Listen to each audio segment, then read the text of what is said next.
What's up everybody? In today's video, we're going to compare Next.js with tRPC and server actions. You don't want to miss this one.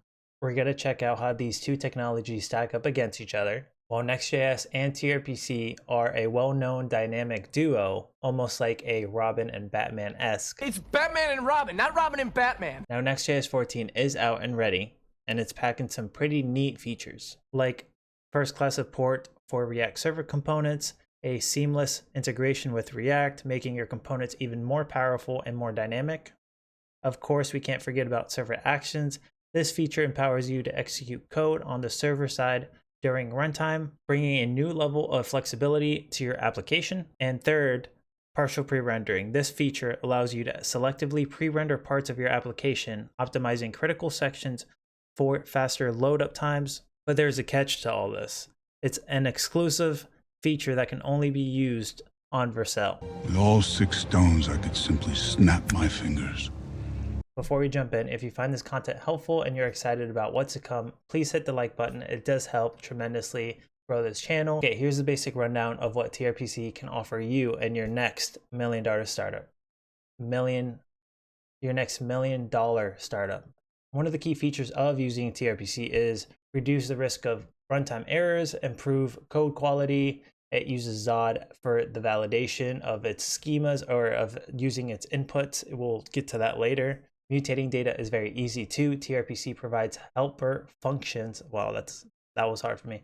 Helper functions like on success, on error, and many more. You can also create custom procedures, like if you want to have public routes or public endpoints, and another one you have private procedures. That means those endpoints or those routes are protected, say, by auth. So let's get started with some examples of using tRPC and how easy it is and how it's made my life easier. So let's start with procedures. Procedures are just almost like a mid-level way of security of how to secure your routes. Here we just have public procedure and then we have private procedure. My private procedure is auth. Now this is like almost like a sort of middleware. This is auth function just checks if there's a session and if the user has a session. And if there is no session, it's going to throw a tRPC error and it's going to be unauthorized. And if all that checks out, we are going to add to our tRPC context, which tRPC has context and it can pass that data along to its different routes.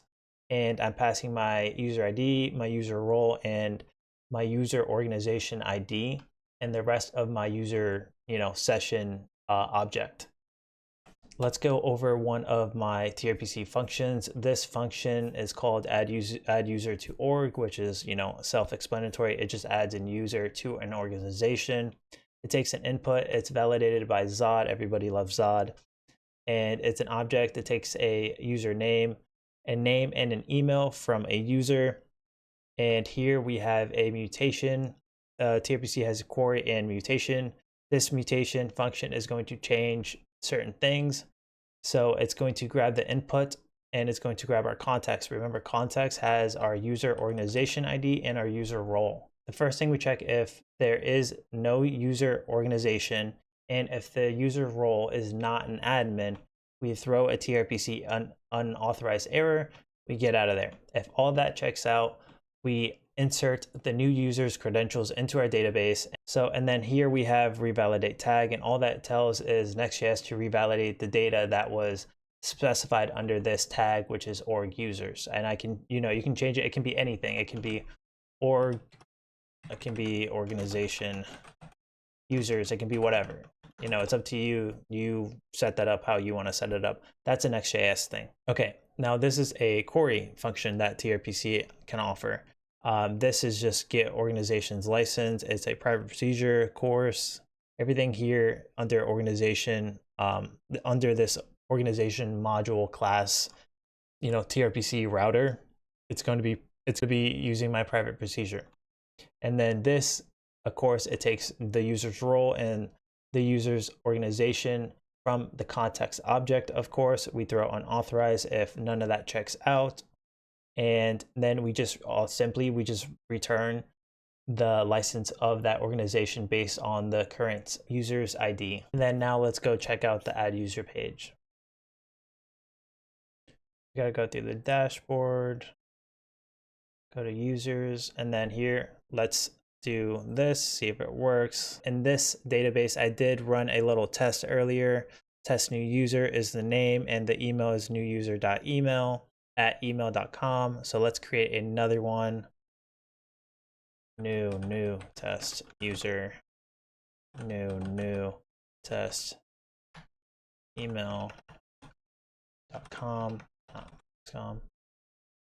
And then success, we got a toast. I know you guys can't see it, but we did get a success toast. We did get a success toast, and then it worked. And then here is our new test user, and all that checks out. And that's pretty much how tRPC kind of works and makes your life a little bit easier. But let's go a little bit more backwards on this, and let's run through this client component. This is the cool thing about tRPC. You get little helper functions like on success and on error. On success, I just push the user back to their admin dashboard and I throw a success toast. And on error, I throw a destructive toast, letting you know, the user, that, hey, something happened, man. I don't know what happened, but you know, you get the gist. But yeah, I love using tRPC. I think is a great way of how to split your backend code between your front end code. And I think they do a really good job. They make it easy for you, and it's just so good. I really do enjoy writing tRPC code, honestly. Okay, let's talk about the elephant in the room, server actions. Why did the server actions start telling jokes? Because they heard laughter was the best medicine for handling unexpected runtime errors.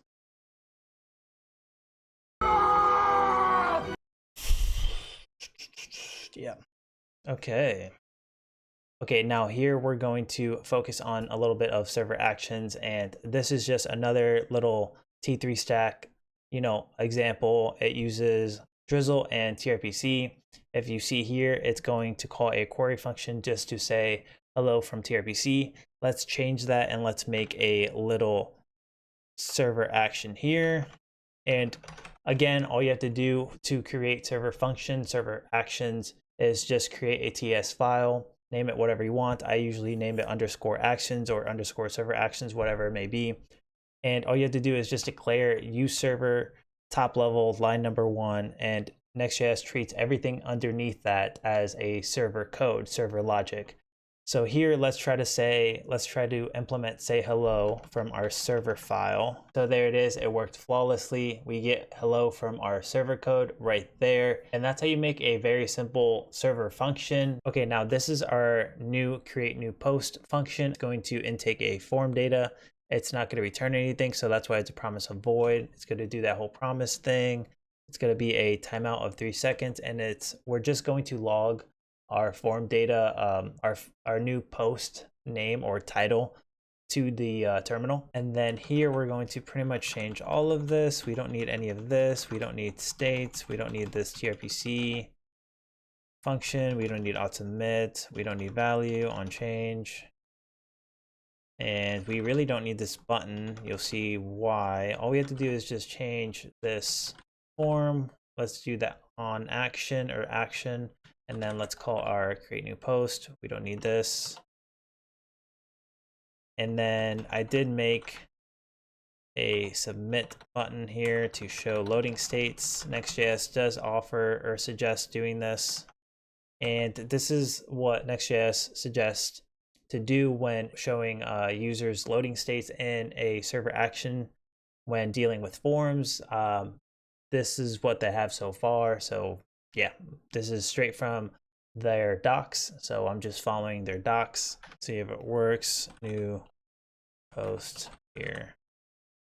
There we go. Our loading state. Let's go to our console, and it is null.